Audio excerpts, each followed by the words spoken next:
everybody. You're listening to the Nerdcore Podcast number 333. And as always, this is the podcast where we reviews and talks about nerd shit. And we are here to do our second review of Science Fiction Month here at the Nerdcore. And as always, it is the Nerd Chicana here to host the show alongside my wonderful co-host, Young Yoda. What's up, everybody? Welcome to another episode. Yep, man. I'm now starting to get a hang of StreamYard, and even then, I do have some little technical difficulties here and there. You're not talking about the music just now, are you? Well, that music is always cut off at that. So at that point, yeah, that's why I'm trying to get our producer, who usually makes our music, to get us a new song, so that way we can have a longer song now. But that music always cuts off really fast. But I like the song. I know you like it, but I think we need something that. But I like the song. Shut up, Brad. Then use it on your show or something, then. Whatever. Damn. Yeah. Attitude much? Quarantined attitude much there, Raul? Look, it's pretty bad when the director can't direct. You shut your mouth. After yesterday's fiasco, I have to have the attitude.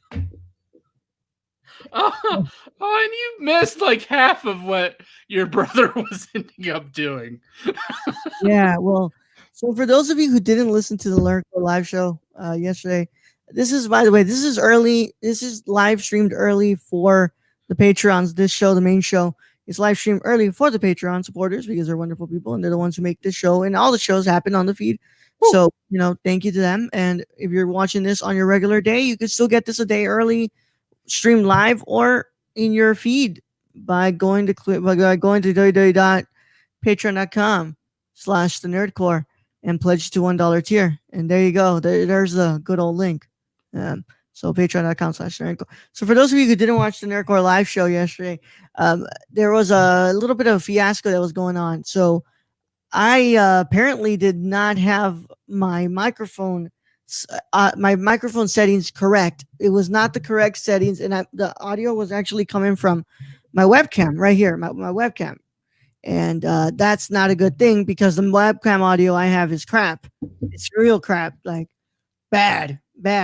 And what's it called? For 22 minutes, that was all you were hearing was my audio. You didn't even hear the music I played. You didn't hear the sound bites I was playing. And you heard Brad and Eric still, because of course, right? That was still the output was what was coming to my headphones. So you got whatever was coming from my computer, but you were never getting my audio. So, yep, that happened, and I was mad because I was like, I do check the settings before. This time I decided to just check my video settings, and I didn't check my my what's it called my audio settings, and and it happened. And apparently Eric was acting up during the commercial break, the very fast commercial break we had. I don't know what he was doing because I mute you guys so that way we don't get people talking. I mean, we were acting up while you were trying to fix the shit because you could tell you were way focused on figuring out what the hell was going on and trying to figure out if your audio was being picked up. And then Eric and me, Eric was spilling his drink all over his computer. He was running off to get towels to clean it up.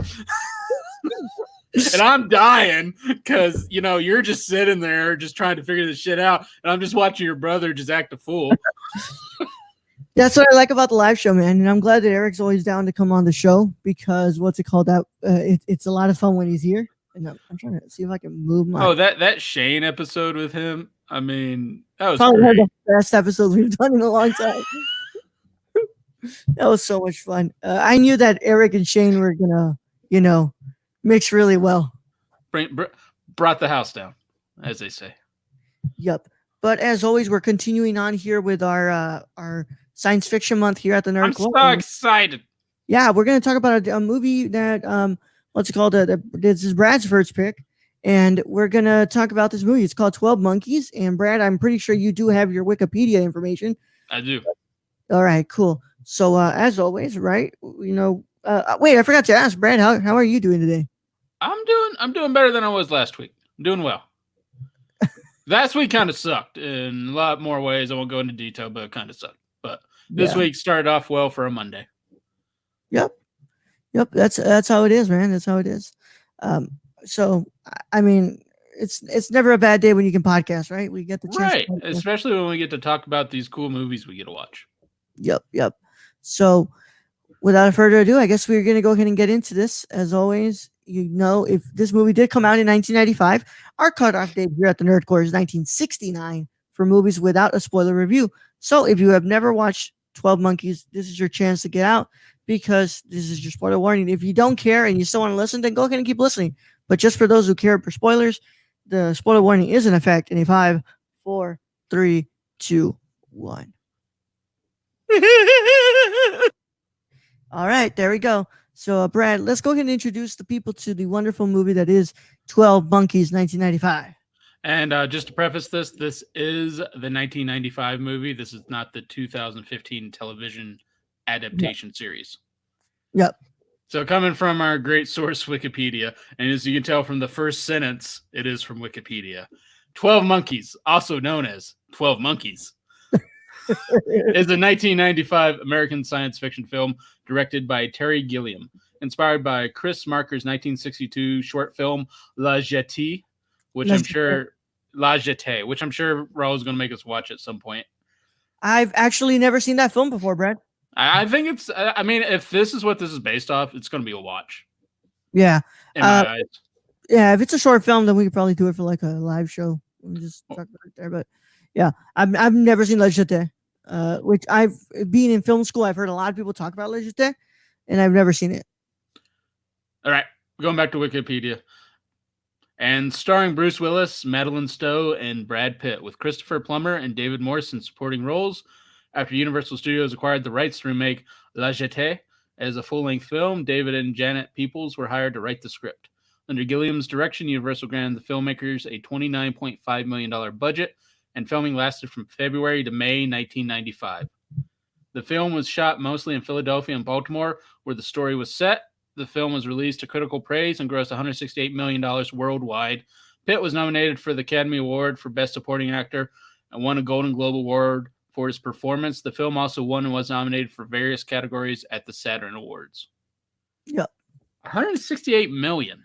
That's a win. That's a win for a very obscure science fiction film with Brad Pitt was barely starting at the time. This is weird because we always think of Brad Pitt nowadays as the star, and this was the reign of Bruce Willis during that time. Oh yeah, and that's one thing I said. Like after watching it, I was like, when did we as a society decide that Bruce Willis was supposed to be cast in everything? I mean, although I can't hate on.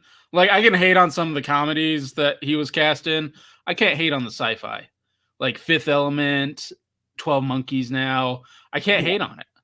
Yeah. I was just like thinking like, damn, like Bruce Willis really is in everything during the 90s. What the hell are you doing? You'll notice like sometimes like my leg falls asleep, so I'm like switching legs. You're not the one who's sitting on the floor, bro. Well, yes, but I'm old. But yeah, let's go ahead and get some initial thoughts, man. I just going back to the Bruce Willis thing. This is kind of like when Harrison Ford was cast as Blade Runner. That's how I'm kind of seeing this. It's like the biggest star you could find, and then casting him into one of the weirdest sci-fi movies that you could make. Yeah. So this is my first time watching this movie. Same. First time for you too, Brad. I actually was really entertained by this movie. Same. It's really weird because I never heard of this movie before. Strangely, it was one of those. Like, just to go back, the whole reason I was like, you were like, "What month should we do?" I'm like, "Let's do sci-fi month so I can finally review Pitch Black." Oh hell yeah! That's really the only reason I wanted sci-fi month. And you're like, "Well, you got to find 2 more movies." I'm like, "Okay," and I'm kind of just searching the web, and I go, I've never seen 12 Monkeys. It's got Bruce Willis and Brad Pitt. What the fuck is this? Yeah. So I was actually entertained by this movie. I think it is a little bit messy. I think it's a little bit sloppy at times. I kind of like that though. Out of it, I mean, it's not one of those clean-cut sci-fi movies. Like this was more in terms of Blade Runner in my eyes. I respectfully disagree there. I Just the think visuals, though. well, wait, we're talking Blade Runner, right? Yeah, for Yeah. sure. Blade Runner. Um, look, I think that yeah, it is really messy. It is really sloppy at times. I think that this is just a vision that works really well for a television series more than it works for a feature length film. I think that I like kindly disagree. it real to me it really carries itself really well up until like the end of the second act, and things start going a little bit too sloppy, and things are a little bit hard to kind of grasp onto. But it's still a pretty damn good movie. I'm not gonna lie. This is actually a pretty good movie. And Well, I and just the parallels it gives for today's society, what just fucking like messes with your head. You're like, huh, yeah. huh, Uh-huh. okay. I feel sad now. Yeah. It also makes you realize, like, even if we did have somebody in our society that was a time traveler, we would easily lock them up in an insane Well, asylum. and this is what I love about this. You know, the whole thing about time traveling is you should never try to change anything and yada yada yada. And the dude is literally like, you know, he's going back and he's with the thing and not trying to change anything. He's still doing stuff, but he ends up just creating, you know, what was supposed to happen in the first place. Like he didn't Exactly. change anything. Like he literally just watched himself die. Exactly. So it's really interesting. I think it really does bring up a lot of good stuff. Brad Pitt is incredible in this film. Ooh, he deserved those nominations. He deserved that nomination. I mean, my favorite is still the assassination of Jesse James by the coward Robert Ford, the one of the longest titles before Harley Quinn showed up on the scene. One or Birds of Prey. That is my favorite Brad Pitt, but this is a close second. Oh, this is up there for me. Up there with Bastards, with Troy. He was great in Troy as well. It's up there as well with Jesse James. I mean, the assassination of Jesse James by the coward Robert Ford. You literally have to take a breath after you say all that shit. Yeah, he's incredible in this movie, man. He rightfully deserved those. He steals the screen, and it's weird because you know how big of a star he's going to be after this, and you can just tell you're like, well, he's just stealing the scene from Bruce Willis, who was the biggest fucking thing at this time. Yeah, he's really stealing every single scene that Bruce Willis is in with him, and he's like doing it so seamlessly. Like it's just. Like you really do look at young Brad Pitt and you're like, dude, this guy was like so. Well, and I believe was Fight Club 1997. I believe it was 1997 or 1999. So this was a few years before that, and you can totally see where that Brad Pitt's coming from in Fight Club. You can totally say like this is where his manic part is. Yeah, and then you'd see him as well in like Seven. His career just keeps getting even better and better as he goes, but he is so good in this movie, bro. Mm-hmm. I mean, I can't fault Bruce Willis. I thought Bruce Willis played an excellent character. And then, what's her name? Madeline Stowe. Madeline Stowe. I love Madeline Stowe in this. I thought the chemistry between all the actors and actresses were great. Yeah, Fight Club was 1999. I just double checked. Okay. There we go. I got what's it called? For trivia, if I ever do install in some trivia, I feel like I want to watch more Terry Gilliam movies though.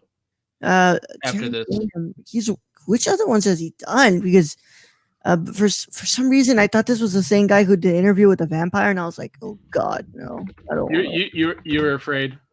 Yeah, I was really afraid. God, I don't ever want to watch Interview with a Vampire again. God, no.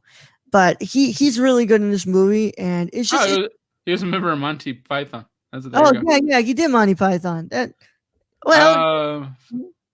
me see. What else is there?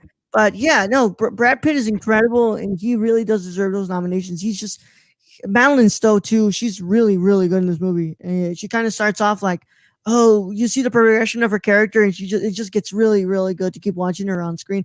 And Bruce Willis, even though he's not doing stuff that's like out of this world like Brad Pitt is, because Brad Pitt is really stealing every scene from Bruce Willis. Brad Pitt is just, I mean, he's just stealing the screen and the spotlight every time he's on there. But Bruce Willis, I think, if Brad Pitt is the manic kind of guy, Bruce Willis plays the straight guy pretty well. Just He really does. He really really does. no cues, no nothing.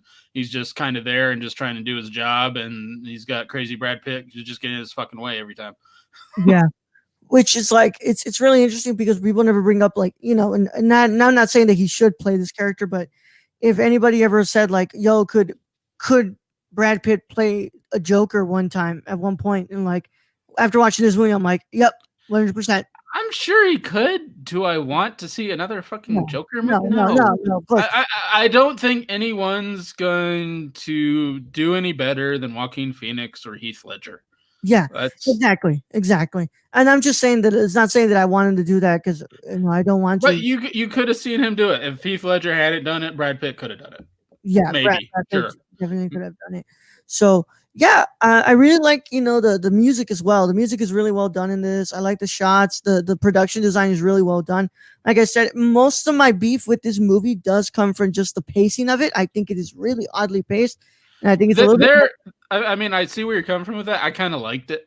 Yeah. To sound kind of weird in that, but yeah, it's weird when he gets thrown into World War I, which is great because in the scene before he was talking about how they ain't got the science thing down, they're fucking up, and he gets thrown into World War I and takes a bullet to the leg.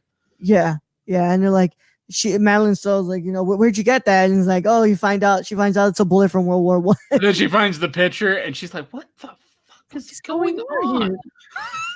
And then the police are like, this bullet's from like World War I, and she's like, "What?" Yeah. Huh? But what's it called? I was gonna bring up the whole what's it called the when you watch a film from the 90s, you're watching a film from the 90s. Oh, just the colorway and the camera palettes and I mean everything looks like the Teenage Mutant Ninja Turtles, the original. Which this actually moves being a dystopian kind of society. This worked for it for me. I gotta say that, like I told you, I think this is a foundational movie in that there are some stuff from like the Fallout games that totally just took from this, like the flying eyeball television screen thing. That's totally in Fallout. Yeah, and it goes to show you that once again, like I said, what's it called? Science fiction isn't always space. It's not always aliens. It's not always alien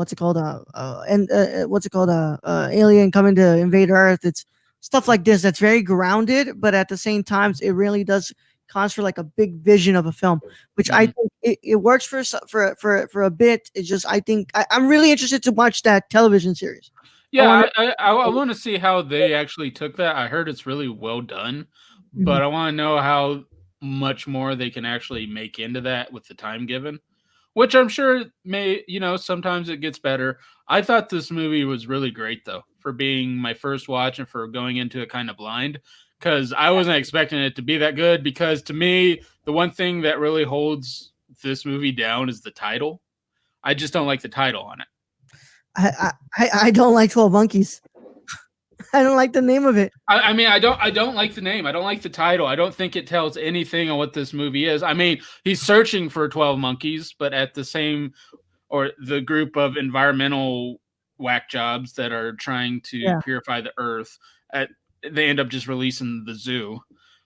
But to me, I mean, and it's really weird. You look up 12 monkeys, you see Bruce Willis with like the glowing eye, and it's just like, the title has nothing to do with this movie. No, like you could have. I mean, I don't know if you could have found a better one throughout there, but the title really is like the worst thing of this movie. Yeah, and also, this is just a pet peeve. 10 minutes of this film is just those credits being introduced. I don't know how many times I have to see. But remember, this is a 90s thing. That is a total fucking 90s thing. It's Teenage Mutant Ninja Turtles all over. I hate that so much. And that's why I always prefer credits to be at the end of your film. I hated that so much. How many times do I have to see that this is directed by Terry Gilliam? All of them, so you fucking remember. A film by Terry Gilliam, written by Terry Gilliam, directed by Terry Gilliam. And I mean, to be honest though, like the dude deserves recognition for this shit. He does, but holy crap, 10 minutes worth of intro credits? But I mean, you have to remember, this is the 90s. Remember the fucking whatever that Stephen King Ride the Bullet. Ride the Bullet did the same thing, and nobody should have had their name on that. The same thing. I that's just one thing I hate about those movies from the 90s. Oh, that's why we evolved into the 2000s and everything went to the end. Yeah, which there's still, by the way, there's still some people who do your credits at the beginning, which I understand. I just, for me, my artistic, what's it called, the opinion, I prefer my credits at the end of your film. I mean, yeah, I'm like, get to the movie, like, get to the movie now. But that doesn't take anything away from it for me, because I know this is a 90s movie. It's the same with the cinematography, but I think for this, the 90s cinematography actually works, and showing a dystopian future and going from there. Anybody who what's it called? Anybody who's a movie fan knows the Dutch angle. I was gonna say, take a shot every time there's a Dutch angle in this movie. Holy crap! You'll die. You're gonna die. You'll die a lot. Okay. Although I love the pigeons in the mall. That, like, that opening scene where the pigeons just go to the.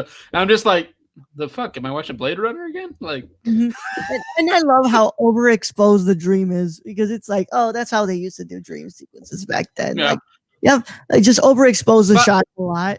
But I love the thought put into this of, like, they can pull him out of the past and be like, hey, where'd you go? It'd be like, y'all should know you sent me there, and be like, no. Yeah, we fucked up. Yeah, I really like that too. I like that they can just momentarily just pull you out, send you to the wrong place, but still send you to the correct place after. Yeah. And then it just confuses everyone in the present at that time. Like, everyone in 1990 was like, well. One of my favorite things was just seeing Bruce Willis's character just, what's it called, react to the music. He's like, oh, I love this music. I love this music. And yeah, it's just like, I love music, because I guess the future doesn't have music. Except, well, I mean, I guess the people who were in cages at the time didn't get music. No, they probably didn't. Although they all did get their ashes shown on screen while they were getting washed at least twice. So we saw Bruce Willis butt and we saw Brad Pitt butt in this one. Oh, was that Brad Pitt, or were both Bruce Willis butt? No, it was Brad Pitt. Oh, we saw Brad Pitt because he mooned him. We saw Bruce Willis butt like twice. I love that part where he just moons him, like he's like going all out. Like, you would not get that out of Brad Pitt nowadays. They would have a butt double. You gotta pay really good money to get Brad Pitt butt these days. But back then, they're like, hey, Brad Pitt, you want to show your butt? Yeah, sure, why not? Sure, why not? Yeah. Fuck it, man. Make me famous. I loved it. I love that. It was just, there's so many parts of this movie that's so silly. Like when the pimp goes into the hotel room and he gets beat up, right? And they come in, look for him, and they go like, sir, he goes, I'm the victim here. I got hit by a coked up whore and a crazy dentist. I know some of these lines are just great, and you're expecting Bruce Willis to kill that guy, kind of like he killed the dude that was trying to rape her, and then he ends up not killing him, just pulling his teeth out. Yeah, dude, it's funny how, what's it called, how the New York accent just pulls out too, just like, and they're in Philadelphia, and it's like, I got hit by a cooked up whore and a crazy dentist.